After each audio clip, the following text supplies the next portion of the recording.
히브리 11장은 믿음에 대한 말씀이죠. 히브리 11장 38절 말씀. 이런 사람은 세상이 감당하지 못하느니라. 그들이 광야와 산과 동굴과 토굴에 유리하였느니라. 히브리 11장 38절 말씀은 나그네 인생에 대한 이야기를 쓰고 있죠. 나그네 인생은 세상이 감당하지 못할 사람들이다라는 얘기고, 세상이 감당했다면 나그네로 살지 않죠. 세상에 집이 있는 거죠. 근데 세상에 집이 없다는 것은 나그네로 살기로 결정했다는 얘기입니다. 그렇죠? 이 세상에 집이 없다는 것은 나그네로 살기로 내가 결정했다. 그런 의미잖아요. 감당한다는 말은 악시오스라는 단어예요. 이 악시오스라는 말이 어울린다는 단어거든요. 대등하다, 어울린다, 마땅하다, 이런 이야기인데요. 감당하지 못할 사람이니까 회개에 합당한 사람이죠. 회개에 합당한 사람. 그러니까 만약에 세상이 감당한다면요, 그러면 세상하고 어울린다는 사람이거든요. 세상에 어울리는 사람인데, 세상에 어울리는 사람은 이 땅에서 세상에 어울리는 분은 이 땅에 죄인으로 오셔서 죽으시는 예수님밖에 없어요. 그리고 난 다음에 예수를 믿는 사람들은 믿음의 사람들이니까 세상이 감당치 못하는, 세상과 어울리는 사람이 아니라 전혀 세상과 어울리지 못하는 사람이 되는 거죠. 그러니까 어울린다는 말은 무슨 이렇게 그 사람들 같이 놀지 못한다 이런 의미가 아니에요. 그런 어울린다는 말이 아니라 옷이 딱 들어맞는다는 얘기입니다. 옷이 딱 들어맞는다. 그러니까 어울리는 옷이 있다는 얘기 있잖아요. 남자 옷이 있고 여자는 여자 옷이 있고, 또 어린아이는 어린아이 옷이 있고 어른은 어린 옷이 있잖아요. 어울리는 옷이 있어요. 그 어울리는 옷을 입었다. 그게 이제 감당한다는 얘기고, 세상의 옷을 우리가 입었다. 그러면 세상적으로는 감당할 만하겠죠. 살만한 거죠. 근데 세상의 옷을 입지 않고 있다. 우리는 세상에 살고 있지만 교회라는 옷을 입고 있고, 세상에 살고 있지만 하늘나라라는 옷을 입고 있습니다. 그러니까 옷이 다르기 때문에 서로 이제 어울리는 게 달라요. 감당하는 것이 다릅니다. 그게 정상적인 이야기죠. 그래서 우리가 입는 옷은 어떤 옷이 돼야 되겠어요? 로마서 13장 12, 14절에 빛의 갑옷 그리스도가 되어야 되겠습니다. 에베소 6장 11, 13절에 전신갑주가 되어야 되겠죠. 진리의 허리띠, 의의 흉배, 평안의 복음의 신발, 믿음의 방패, 구원의 투구, 성령의 검, 곧 말씀을 가져야 된다. 이게 전혀 세상하고 어울리는 것 같습니까? 전혀 세상하고 어울리지 않죠. 감당하지 못한 겁니다. 세상이 감당치 못할 사람들, 이런 사람들은 전신갑주 있는 사람들이죠. 요한계시록 19장 8절에 보면은 너희의 옳은 행실, 그게 바로 그리스도의 말씀인데요. 옳은 행실이로다. 그것을 우리가 흰 세마포로 입고 있다. 하늘나라 가는 사람들은 흰 세마포를 입는 사람들이고 옷이 달라요. 그러니까 우리가 있는 이런 울긋불긋한 이런 색깔이 있는 것이 아니라 색깔이 다 빠진 옷이죠. 그러니까 순수하고 깨끗하고 거룩한 그런 정결한 신부들이 입는 옷, 신부의 옷, 세마포 옷을 입는, 흰 세마포 옷을 입는, 색깔 있는 세마포를 입는 사람은 있어요. 요한계시록에. 음녀입니다. 색깔이 있는 옷을 입는 여자, 그 사람은 이제 음녀라고 그러죠. 신부라고 하지 않죠. 근데 신부는 흰색을 입습니다. 흰색을 입었다는 얘기는 머리가 희다라는 말하고 같은 거죠. 머리가 희다. 머리가 희다라는 말은 검은색 머리가 색깔이 빠진 거, 힘이 없어서 빠진 거죠. 내 힘이 사라졌다는 얘기입니다. 다시 말하면 세상이 감당치 못하는 사람이다라는 말은 세상적인 힘이 없다는 얘기예요. 세상적으로 내 주장이 없다. 내 의견, 내 주장, 내 자존심, 이런 것들이 없다는 얘기예요. 내 힘이 빠졌다. 그런 말이고요. 그리스도의 힘으로 살아가려고 하는 사람이죠. 그러니까 내 믿음이 없고 그리스도의 믿음으로 살아가려고 하는 사람들, 그게 이제 이 세상이 감당치 못할 사람들이죠. 그러니까 강력한 사람이죠. 하늘나라에서는 강력한데 이 땅에서는 힘이 다 빠진 사람들이에요. 그런데 내 의견이 없는 거지. 내 자존심, 내 생각이 없는 거예요. 성경을 보더라도 내 생각 가지고 보는 사람이 있고 내 생각 없이 보는 사람들이 있어요. 그러니까 생각 없이, 이렇게 그 말은 내 생각 없이 아무 생각 없다 이런 얘기 아니에요. 사색해야 됩니다. 하나님 말씀은 사색해야 돼요. 사색하고 생각하고 묵상하고, 그래 조용히 읊조리고 이래야 되는데 자기 생각이 있으면은 이게 성경이 다 자기 생각대로 보여요. 이게 성경이라는 게. 그래서 이제 이 성경이라고 하는 게 말이에요. 참 특이한 게 남성, 여성이 있고 중성이 있단 말이에요. 성경이 이게 남성, 여성, 중성 이런 게 있어요. 교회 그러면은 남성, 여성, 중성 중에 뭘까요? 교회 그러면 그리스도의 신부가 돼야 되니까 여성이죠. 교회 하면 이제 여성이 돼야 되는 거예요. 왜냐하면 신부니까. 예, 신부는 뭘까? 여성일까, 남성일까, 중성일까요? 신부 그러면. 여성이 저기죠. 신랑은요? 신랑은 남성, 여성, 중성 중에 뭘까요? 예, 남성이죠. 신랑이니까. 그런 것처럼 이 성이 이렇게 있는데요. 성경에 이 복음이라는 게 있습니다. 복음. 유앙겔리온이라고 하는 복음이라는 게 있거든요. 이 복음이라는 유앙겔리온이 남성, 여성, 중성 중에 뭘까요? 중성입니다. 중성이에요. 이상하죠? 레마라는 레마, 말씀, 레마라는 게 있는데요. 이 레마라는 그 말씀이 남성, 여성, 중성 중에 뭘까요? 레마라는 말씀은 중성이에요. 레마라는 말씀도 중성 복수입니다. 그러니까 말씀들이 되는 거죠. 그러니까 복음은 뭐라고요? 중성이라고요. 그러니까 레마라는 말도 중성입니다. 성경에 이제 마태복음 13장 2절에 예수님이 배에 올라 앉으셔서 말씀을 증거했거든요. 그 배라고 하는 거를 가만히 생각해 보면 배라고 하는 게 배가 이런 배도 있고 먹는 배도 있고 타는 배도 있어요. 그러면 여기서 이제 타는 배를 말하는 거죠. 예수님이 배에 타셨다, 배에 오르셨다 해서 거기서 말씀을 증거하는. 근데 그 배에 올르셨다 할 때 그 배에 오르는데 그 배가 뭘까요? 남성, 여성, 중성. 생각해 보면 중성이에요. 배는 중성입니다. 남자가 타면 남성이 되는 거고요. 여자가 타면 여성이 됩니다. 희한하죠?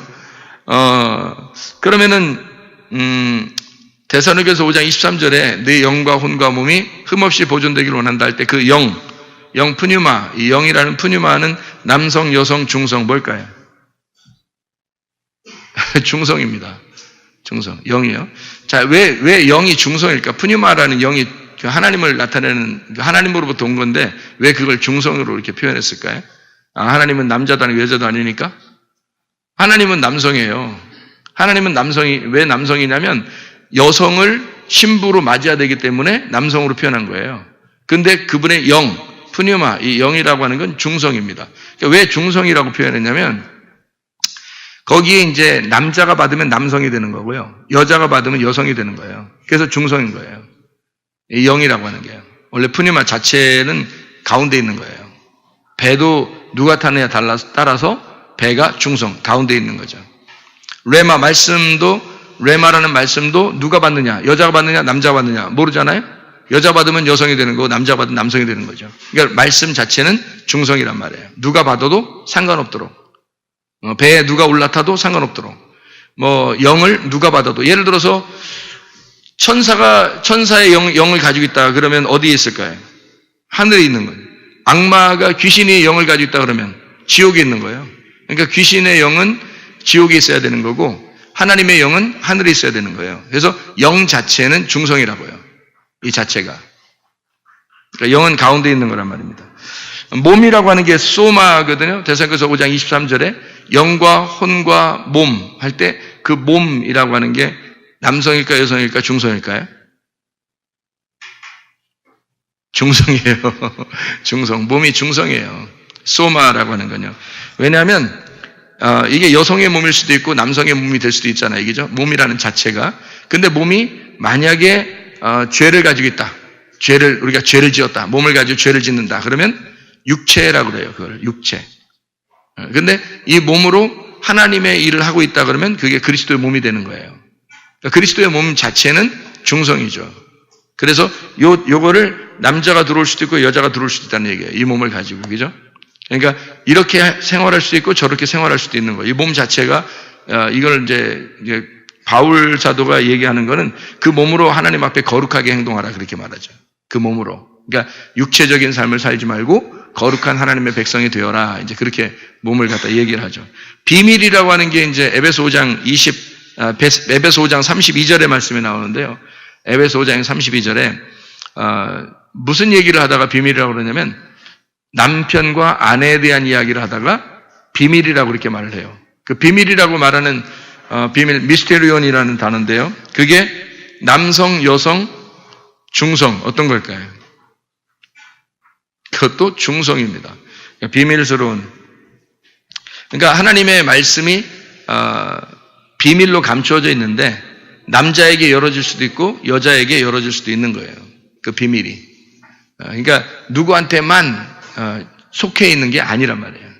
그 비밀, 복음도 마찬가지죠. 복음도 누구에게만 속해 있는 게 아니라 그 복음 자체는 중성이란 말이에요. 그러니까 누구에게 어울리느냐 이거예요. 이 복음이라는 게 누구에게 어울리는 말씀이냐. 세상 사람들에게 어울리는 말씀인가? 아니면 그리스도인에게 어울리는 말씀인가? 이 복음이라는 게. 그래서 복음 자체는 그리스도인에게 주어져야 되는 건데요. 남성, 여성도 아니고 남자, 여자 똑같이 마찬가지로 복음을 받는 사람들은 그리스도인이 돼야 되는 거예요. 근데 그 그리스도인이 복음을 받아가지고 그리스도인이 됐다. 복음을 받아서. 그러면 이제 하나님의 사람이 되겠죠. 그죠? 그러면 이 하나님의 사람들이 그리스도의 그 옷을 입었어요. 다시 말하면 어울린단 말이에요. 복음을 입었어요. 그러면 복음의 옷을 입으면 그리스도인의 옷이 되는 거예요. 그게. 사람들이 이게 저는 지난번에 한참 전에 수영을 갈 때 말이에요.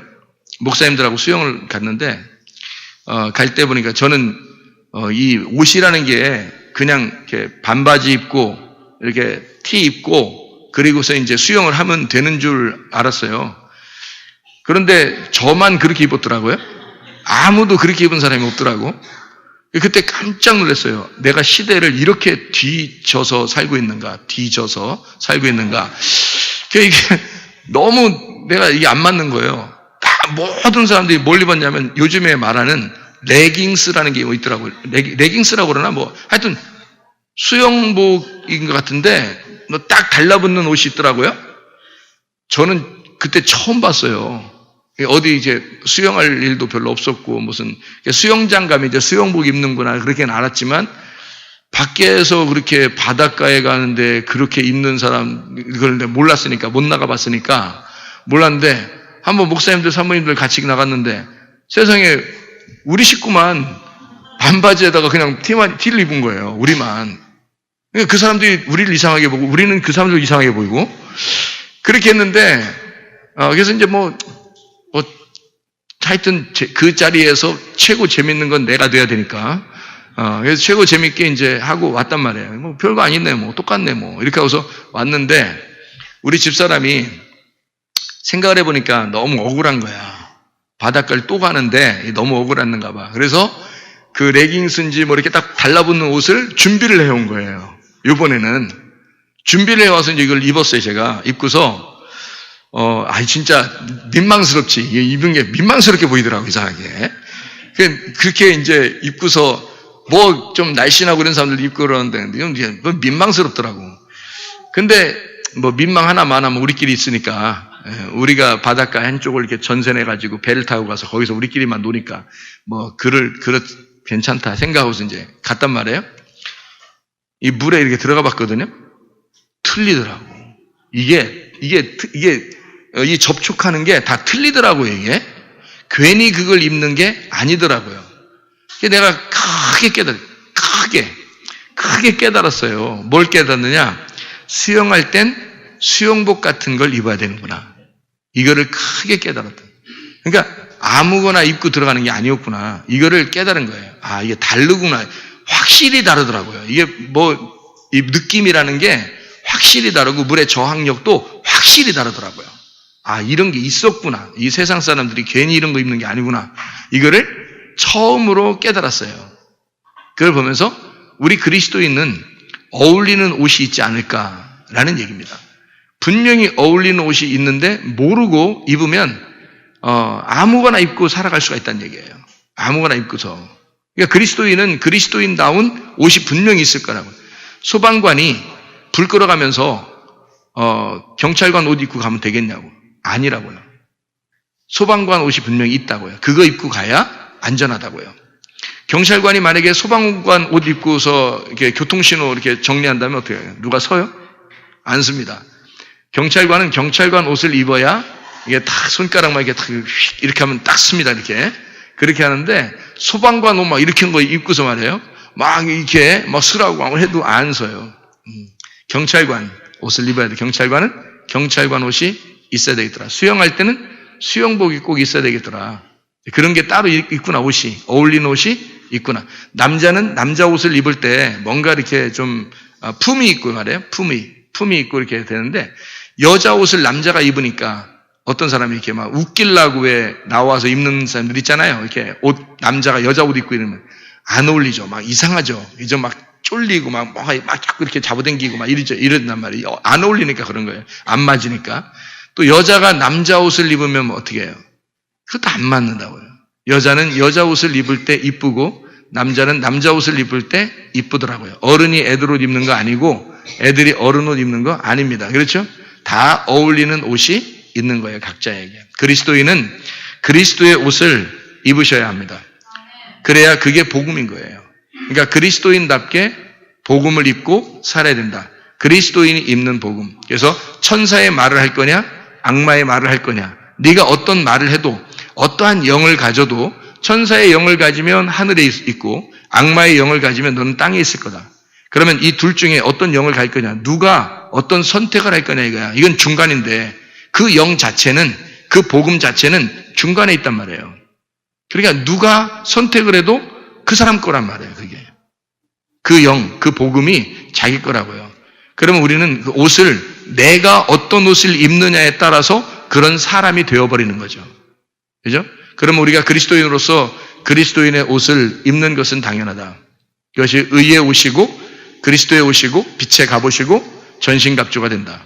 그래서 그리스도를 따라가는 주의 사람들은 옷 자체가 하나님의 옷을 입어야 된다라는 말, 말씀의 옷을 입어야 된다는 말입니다.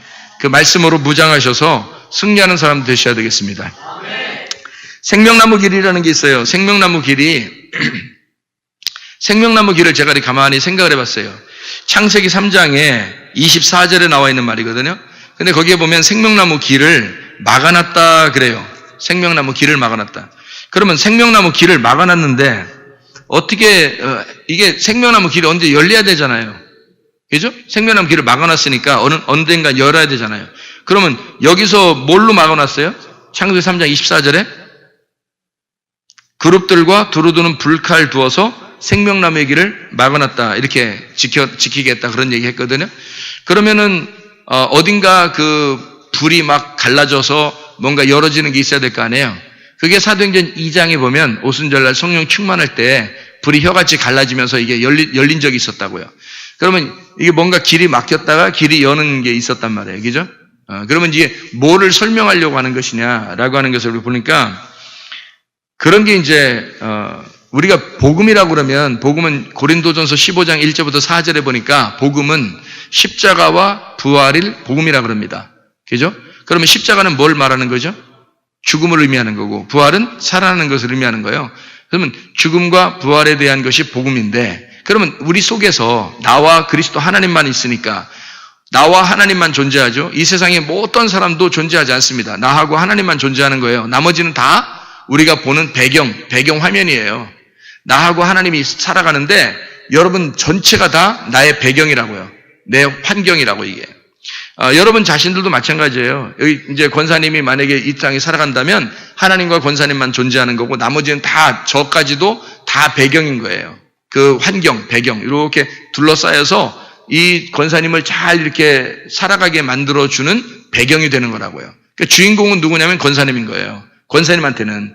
근데 나한테는 주인공이 누구냐면 나예요. 나한테는 내가 주인공이고 권사님이 내 배경이란 말이에요. 그러니까 내 주변에 필요에 의해서 하나님이 다 각자 자기의 위치를 다 갖다 놓은 거란 말이에요. 이 사람은 이렇게 저 사람은 저렇게 살도록 다 갖다가 이 온 우주에다가 펼쳐놓고 나를 하나님과 둘이 살아가는 이런 관계거든요. 그게 성경이에요. 성경을 깨닫는 것이 바로 하나님과 나와의 관계를 깨닫는 겁니다. 다른 모든 사람들이 나 때문에 존재하는, 그러니까 내가 주인공인 거죠. 모든 사람들이 이제 들러리죠. 결혼식 할 때 들러리 하는 것처럼 들러리가 되고 내가 주인공입니다. 신랑 신부가 되는 거죠. 주님이 신랑이고 나는 신부가 돼서 모든 사람들은 다 이제 그 들러리가 되는 그런 말씀이거든요. 성경이. 여러분한테도 마찬가지 신랑과 신부가 되는 거고 모든 사람 또 다시 여러분에게 이제 들러리죠. 그런 사람들이 되는 건데요. 보면 생명나무 길을 막아놨다 그래요. 그럼 생명나무 길을 막아놨는데 생명나무 길을 열어놨다. 그러면 누구에게 적용돼야 된다고요? 나에게 적용돼야 된다고요. 그러면 이 성경이라고 하는 건 다른 사람에게 대한 이야기가 아니라 나에 대한 이야기잖아요. 그러면 내가 복음이 나를 위해서 죽고 나를 위해서 살아나는 또 내가 죽고 내가 부활하는 것으로 말씀이 나올 거란 말이에요. 그게 복음이라는 거죠. 그죠? 그러면 생명나무 길이 막혔으니까 생명나무 길이 열리는 것이 있어야 되는데, 그러면 생명나무 길을 막아놓은 것이 여기 창세기 3장 24절에 생명나무 길을 막아놨다. 그러면 여러분이 생각할 때 생명나무 길을 막아놓는 게 좋아요? 생명나무 길을 열어놓는 게 좋아요? 어떻게? 생명나무 길을 열어놓는 게 좋겠죠? 열어놓으면은 이제 여러분 이렇게 생각을 해보세요. 길을 열어놓으면 거기 어떻게 돼요? 길 열어놓으면? 다 밟고 지나가죠? 길을 열어놓으면 다 밟고 지나가잖아요. 그럼 비무장지대나 이런 데는 길을 안 열어놓으니까 자연 생태계가 파괴되지 않고 자연 그대로죠. 그럼 길을 안 열어놓으면 누가 밟고 지나가질 않아요. 그러면 그대로 보존되거든요. 그런데 길을 열어놓으면 어떻게 된다고요? 사람들이 밟고 지나가는 게 그 길이라고요. 그죠? 그러면은 길을 닫아놓는다는 말하고 길을 열어놓는다는 말이 성경에서는 무슨 의미를 나타내주고 있을까요? 나하고 하나님밖에 없으니까 내가 하나님을 바라보는 거죠. 그죠? 그러면 길을 막아놓는다는 말하고 길을 열어놓는다는 말이 무슨 말일까요? 어떤 의미예요? 길을 막아놓는다는 말은 안 밟힌다는 얘기고요. 그죠? 안 밟힌다는 얘기고, 길을 열어놓는다는 얘기는 밟힌다는 얘기입니다. 그죠? 길이라고 하는 것이. 그러면 예수님이 요한복음 14장 6절에 자기를 뭐라 그래요? 내가 곧 길이요 진리요 생명이니 나로 말미암지 않고는 아버지께로 올 자가 없다. 그러면 예수님이 내가 곧 길이요 진리요 생명이니라고 할 때 나로 말미암지 않고는 이란 말은 자기가 길이니까 어떻게 하는 얘기예요? 나를 밟아서 진리를 깨닫고 생명으로 와라. 그 말이잖아요. 그죠? 그러면 길을 열어놓으면 밟고 지나갈 것이고, 길을 막아놓으면 안 밟힌다는 얘기예요. 그럼 여기서 길을 막아놨다는 얘기는 죽는다, 안 죽는다? 안 죽는다는 얘기야. 주님이 오셔야 죽는다. 주님 오셔서 길을 열어놓으면 죽는다는 거죠. 자기가 죽기 위해서 길을 열어놓는 거예요.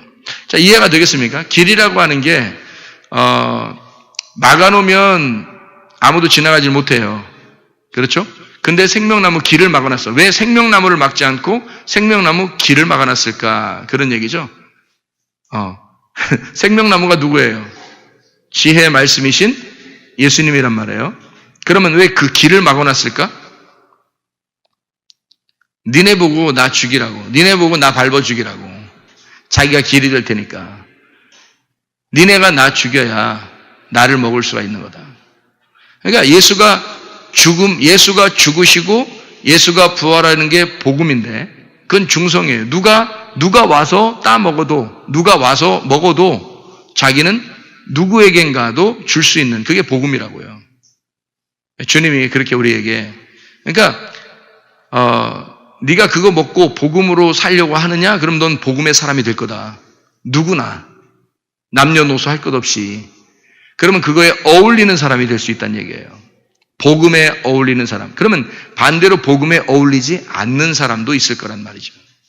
복음에 어울리지 않는 사람도 있을 거다. 다시 말하면 이런 거죠. 복음에 어울리지 않는 사람은 그 길을 밟지 않은 사람일 겁니다. 그죠? 그 길을 밟지 않고 싶고 그 길을 안 밟고 싶은 사람들이 있을 거예요. 근데 길은 뭐 하려고 길이 있는 거예요? 밟히려고 길이 있는 거예요. 길은. 그러면 예수님이 기꺼이 우리를 위해서 어떻게 하고 싶다는 얘기예요? 죽고 싶다는 얘기예요. 너를 위해서 내가 죽고 싶다. 피곤해서? 너 때문에 피곤해서 내가 죽고 싶다. 그러니, 야, 너랑 살다 보니까 도저히 못 살겠다. 내가 죽고 싶다, 내가. 이런 거예요? 아니면, 진짜 사랑하니까 너에게 어두운 너에게 내가 눈 봉사가 되고 네가 눈을 떠라. 네가 죽은 자인데 내가 대신 죽고 네가 살아라. 네가 아픈 자인데 내가 대신 아플 테니 채찍에 맞을 테니 너는 치료를 받아라. 너의 평화를 위해서 내가 징계를 받을 테니 대신 너는 평화를 누려라. 그런 주님 아니겠습니까? 그러니까 주님께서 이 땅에 충분히 오셔서 세상과 어울렸다고요. 그러니까 세상이라는 나, 어둠하고 똑같이 살으셨다고요. 그렇게 살다가 어둠인 우리 예수 그리스도가 죽으셔서 빛으로 남으셨다고. 그래서 그 빛이 우리가 빛인 줄 알고 그 빛을 매달아 죽였는데 알고 보니까 그게 진짜 빛이었던 거예요. 그래서 가짜 빛들이 어두워졌다는 사실을 깨달은 거야. 왜? 그 진짜 부활해버리니까. 부활하니까 모든 게 다 완전히 갈라졌어요. 그래서 부활하신 예수님을 빛으로 받아들이면서 우리 자신들이 어둠이라는 사실을 깨달은 거. 그게 이제 나의 없음입니다. 나의 없음을 깨닫는 사람은 주님의 은혜, 사랑을 깨닫죠. 근데 내가 있음을 알게 되면 이거는 은혜를 깨달을 수가 없죠. 자기는 있는데 당연히 내가 받아야 될 사람인데 내가 받지 못했다. 그러면 당연히 받아야 될 사람이기 때문에 자기가 당당해지겠지만 나는 받을 수 없는 사람인데 주님의 은혜로 내게 주셨어. 그러면 너무 감사하고 감격하겠죠, 그죠? 그걸 은혜로 살아간다 이렇게 말하는 거예요. 그래서 여러분 누가복음 17장에 보면요, 나병 환자 10명이 나옵니다. 10명이 다 치료를 받았죠. 그런데 9명은 그냥 돌아가고 1명이 돌아와서 예수님의 발 앞에 엎드려 감사했습니다. 그랬더니 예수님이 뭐라 그래요? 왜 9명 어딨냐 이렇게 물어봐요. 안 온 사람 진짜 미안하게. 안 온 사람 미안하잖아요. 이렇게 물어보면 안 올 수도 있는데 이렇게 물어봐요. 그러니까 돌아오지 않았습니다. 자기 혼자만 이렇게 왔습니다. 그러면 예수님께서 그 한 사람 온 사람에게 뭐라고 했어요? 너 믿음이 너를 구원했다 그럽니다. 그러면 이 사람은 진짜 구원받은 거고 나머지 9명은요. 그냥 병 치료만 받고 간 거겠죠. 그러니까 몸의 그 치료만 받은 거고 영혼의 구원은 아직 못 받은 거죠. 그 사람들은. 그럼 영혼의 구원은 분명히 이 사람만 한 사람만 받았네요. 그죠? 그러면 성경에 이런 규절들이 있다는 것은 진짜 하나님이 사랑하는 사람이 있고 하나님이 사랑하지 않는 사람도 있다는 얘기잖아요. 그죠? 우리 다 사랑하잖아요. 하나님 우리를 다 사랑하잖아요. 그러면 하나님이 사랑하는 사람 다 사랑하는데 여기 이런 성경 보면 하나님이 사랑하는 1명이 있고 사랑하지 않는 9명이 나온다고요. 그럼 여러분이 이제 이건 하나님이 사랑하는 겁니까? 안 하는 겁니까? 라고 말할 수 있어요? 누가 사랑하고 누가 사랑하지 않은 거예요. 나병 환자가 고침받고 사랑하지 않은 사람도 있고 거기에 감사한 사람도 있더라는 거죠. 감사하지 않은 사람이고 감사한 사람이 있더라는 얘기예요. 예수님이 잘못이 아니라 다 똑같이 다 햇빛도 내려주시고 비도 내려주시고 똑같이 우리를 다 사랑하는데 예수님을 사랑해서 감사하는 사람이 있고 사랑해서 사랑하지 않고 감사하지 않는 사람도 있더라는 얘기예요. 그거를 이제 하나님의 입장에서 우리가 성경을 이제 이렇게 나누어서 이렇게 보면 하나님이 사랑하는 사람은 구원하시고 하나님이 사랑하지 않는 사람은 구원하지 않는다. 근데 결국 알고 보면 그게 하나님 쪽에서 나온 게 아니라 사람들 쪽에서 나온 거라는 거죠. 하나님은 다 구원하시는데 사람들 쪽에서 감사하지 않은 사람과 감사한 사람이 있더라는 얘기예요. 그러면 어떤 사람이 하나님의 쪽에서 어울리냐 이거예요. 감사하는 사람이라고요. 그럼 왜 감사했어요, 이 사람이요? 왜 감사했냐면 자기가 초라한다는 사실을 깨달은 거예요. 그게 심령이 가난한 겁니다. 여러분 우리가 뭔가 있어서 다른 사람에게 막 주는 건 줄 알아요. 사람들이요. 그렇지 않아요. 오히려 없는 사람이 더 줄 수가 있죠.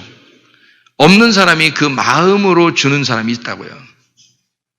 그게 작은 거냐고. 아니죠. 큰 겁니다. 그러니까 자기가 내가 있는 줄 알았는데 내가 초라하고 내가 없는 자였구나. 나는 심령이 거지구나. 그러니까 심령이 가난한 자는 복이 있나니 천국이 저희 것이며 라는 마태복음 5장 3절 말씀 알죠? 심령이 가난한 자는 복이 있나니 천국이 저희 것이며 할 때 그 가난한 자라는 말이 그 거지라는 단어입니다. 거지. 부자와 거지 나서로 할 때 그 거지 있잖아요. 그 거지라는 단어예요. 그러니까 심령이 거지였다는 겁니다. 여러분이 우리가 심령이 거지가 되면요. 모든 것에서 감사하게 되죠. 은혜에 감격하게 되고요.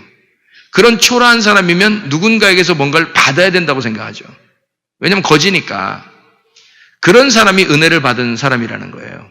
자기가 뭔가 가지고 있다 해서 막 이렇게 나대는 사람은 그런 심리에 가난한 게 아니죠. 뭔가 있는 사람이 나누는 거잖아요. 그죠?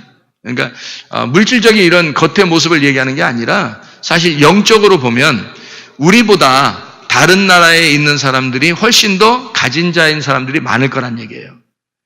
우리 한국 사람들은 사실 겉으로는 많이 가진 것 같은데 속에 알고 보면 정말 연약하고 이 피폐하고 거지 같은 그 심령을 가진 자들이 굉장히, 그러니까 그런 사람들은 뭐 해야 되냐면요, 거지니까 달라고 해야 되는 거예요. 거지니까 달라고. 그럼 뭐 달라고 하시겠어요, 여러분은? 여러분 뭐 달라고 하고 싶어요? 하나님한테 달라고, 뭐 좀 달라고 하고 싶은데 뭘 달라고 하고 싶겠어요, 여러분? 하나님, 나에게 뭐 좀 주세요. 그럼 꼭 뭐 생각이 나요? 돈 생각나고, 꼭 뭐, 그렇게 얘기를 해야, 뭐 달라고 하고 싶어요. 그러면 꼭 그 얘기를 해야 줄 것 같았잖아요. 꼭 이상하게. 돈 얘기하고, 그 다음에 뭐 잘 사는 거, 자식 잘 되는 거, 하여튼 다른 소원은 없어요. 뭐 사업 잘 되는 거, 뭐 다른 소원은 없어요. 뭐 자식 공부 잘하는 거, 다른 소원 없어요. 뭐 우리가 그래도 잘 먹고 잘 사는 거, 뭐 이런 거. 예를 들어서 그렇게 했다 해보십시다. 그러면 그게 다지, 뭘 다른 소원이 없어요. 그게 다지. 다른 거 구하는 게 꼭 그거 필요한 것만 구하네 보니까 자기가 꼭 필요한 걸 구하는 거잖아요.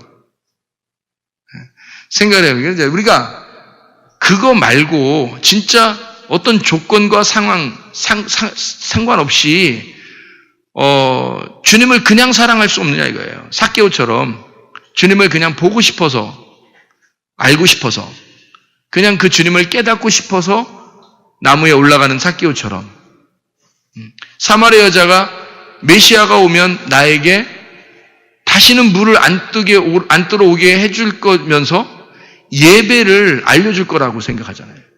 이 여자의 궁금증, 속에 있는 갈급한 것은 뭐였던 거예요? 예배였던 겁니다. 그죠? 순수하잖아요. 그 사람이 진짜 예수님을 만나고 싶어 했던, 메시아를 만나고 싶어 했던 그 이유가 뭐였어요? 예배를 진짜 잘 드리고 싶은데 어떻게 하면 좋겠어요? 그거 알고 싶어 했잖아요. 그잖아요. 그 사람은 지금 다른 거 물 뜨는 거 이런 거 물 준다는 얘기는 솔직히 예수님이 한 거고요. 이 사람이 물 달라고 한 것도 아니에요. 이 사마리아 여자가 처음부터 뭐 예수님 만나자마자 물 주세요 이렇게 안 했잖아요. 물 달라고 한 건 예수님이 달라고 해놓고 그 다음에 갑자기 뭐라고 얘기하면 예수님이 스스로 혼자 얘기하는 거예요. 내가 물 줄 게 있는데 뭐 이러면서 괜히 혼자 그러는 거예요. 그렇게 만약에 남자가 옆에, 그 예수님이 내가 줄 물이 있는데 그거 마시면 목마르지도 않을 거야 라는 그런 얘기를 옆에서 누군가 한다면, 아니 사마리아 여자 할아버지라도 말해요. 거기서 당연히 그 물 좀 줘보세요 이러지 당연히. 그거는 누가 얘기해서 그 얘기한 거냐, 물 달라고 얘기한 거냐면 예수님이 먼저 얘기해서 사마리아 여자가 물 달라고 했던 거예요. 처음부터 사마리아 여자는 이 예수님한테 물 달라고 하려고 한 게 아니었던 말입니다. 뭐를 이 여자는 계속 생각하고 있었냐면 예배를 생각하고 있었던 거예요. 예배를 알고 싶었던 거예요. 예배를. 여러분 요한복음 4장 잘 읽어보세요. 그런가 안 그런가. 그렇잖아요. 그러니까 이 여자는 순수합니다. 여러분 우리가 교회를 다니면서 진짜 순수한 사람이 얼마나 되는가. 정말 깨끗하게, 정말 예배 하나로 정말 만족하는, 그 예배 때문에 내가 살아간다고 하는 어떤 순수함이 우리에게 있는가? 삭개오처럼 그냥 예수님 알고 싶어서, 예수님 그냥 보고 싶어서 나무 위에 올라가서 보기만 했으면 좋겠다. 내가 한 번만 이 예수를 봤으면 좋겠다. 내가 예수를 한번 깨달았으면 좋겠다. 내가 예수님 알았으면 좋겠다. 보고 싶다. 보고 싶다. 뭐 그런 노래도 있다는데 보고 싶다. 그렇게 순수하게 보고 싶냐 이거예요. 예. 그 선교를 갔더니 거기서 순수하게 보고 싶어 하더라고요. 다른 거 우리한테 뭐 달라는 것도 없고요. 예. 그렇게 하려고 했던 게 아니라 그냥 보고 싶었다. 그래요. 보고 싶었다. 그런 거죠. 그러니까 순수하게 우리가, 그게 사랑이 아닌가? 그 주님에게 대한 어떤 사랑. 그게 순수한 거 아닌가? 보고 싶다. 그냥 보고 싶어서. 그런가 하면 여러분, 마가복음 15장 43절에 아리마대 요셉이 나옵니다. 예수님 돌아가셨다고 했을 때 그 시체를 달라고 그래요. 빌라도에게 시체를 좀 달라고. 그러면 여러분 그 아리마대 요셉이 시체 달라면 뭐 이득이 있어야 시체를 달라 할 거 아니에요. 뭐 이득이 있어야. 이득이 있겠어요, 없겠어요? 이득이 없어요. 천득이도 없고 만득이도 없고. 이득 없습니다. 그냥 진짜 아리마대 요셉이 만약에 시체 달라고 하면 자기 손해보는 거예요. 왜냐하면 십자가 형틀에 사형을 당한 죄수, 이 세상에서 가장 악독하게 죽어야만 했던 그 죄수의 시체를 자기가 달라고 한다? 이득 하나도 없잖아요. 하나도 이득 볼 게 없는데 달라고 했어요. 그럼 왜 그랬을까? 아리마대 요셉이 평상시에 예수님을 사랑했다는 겁니다. 평상시에 예수님을 사랑한 거예요. 그런가 보면 마가복음 16장 9절에 아무 기대함 없이 무덤 앞에서 기다리는 여자가 하나 있었어요. 막달라 마리아입니다.